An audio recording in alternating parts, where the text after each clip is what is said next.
I'm not sure that the preparation changes, but that's big because, like I said, we need the momentum going forward throughout the rest of the season. The first half of the season is obviously going to be brutal.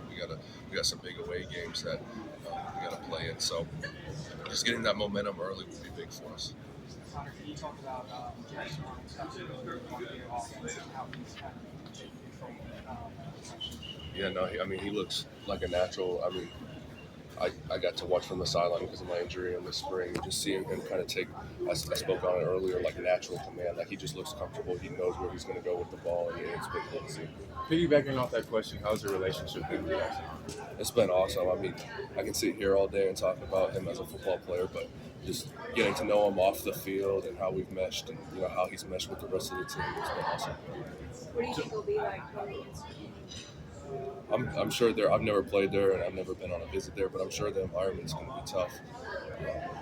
I can only go off of what I've heard, but I think that'll be another big game for us on the road. I'm excited. You talked about missing the spring, you and X being out. How much do you think that though may have helped y'all as an offensive line? That other guys got to kind of get more reps, maybe some of the younger guys. Yeah, for sure. I think you hit it right on the head. I mean, you get a chance to develop guys that wouldn't have got as many reps in the spring. You kind of get to see what you have. I know that's big for the coaches. So, yeah.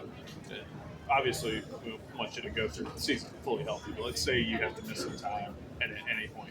Who do you think they can trust to snap and be a center? Because it's a really tough position, obviously. Yeah, I know we've got Dylan Senda, who's the same age as me. He's been here the same amount of time, and I know we trust him, and he's a great football player. And then we also brought in Kale, who just got here this summer, but he's a freshman, and he already looks like he's been here for a couple of years. So I'm excited to see both of them get their opportunities this year. Lots of speculation with the running back who's going to be, the 1 and 2 guy. How as an offensive line, you guys want to make their job easier. Yeah, I mean, we take pride in that as an offensive line. It really shouldn't matter who's back there running the ball, right? I mean, the running lane should be there, and it doesn't change how we block just based off who's back there. So all of them are good in their own ways, and I'm excited for them to all get their opportunities in full count. Yeah. What do you think about Tate moving to tight end? Y'all give him any grief or miss him over there in the offensive line? Yeah, every once in a while he'll come into the O-line room and joke around about how he misses it. We miss him in there, but it's going to help our team, I think. So. Connor, what do you see in guys like Ty Buster, Brody Shaw, some of these young guys that have just come in this year? Yeah, I mean, they have a lot of potential, both of the guys you just mentioned. But I think they're only going to get better with time.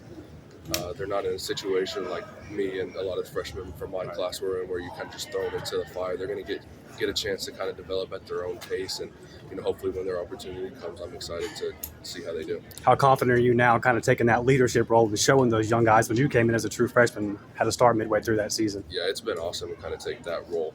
Just speak on Kale because he plays my position, right. But seeing him make some of those mistakes I made as a freshman and trying to help him limit those, right, and kind of just teach him what I learned, stuff like that. Thank you.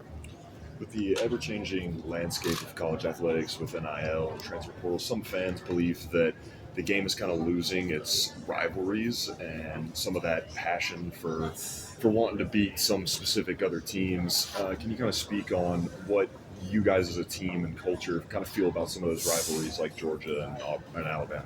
Yeah, I disagree. I don't think we're necessarily losing the passion for rivalries.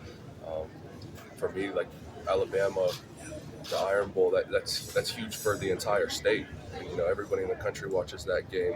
Same with Georgia. I mean, I grew up 30 minutes down the road from Atlanta, and, I've got friends that grew up Georgia fans, and now that I'm at Auburn, that game has a personal level to it as well. So, for sure. Thank you.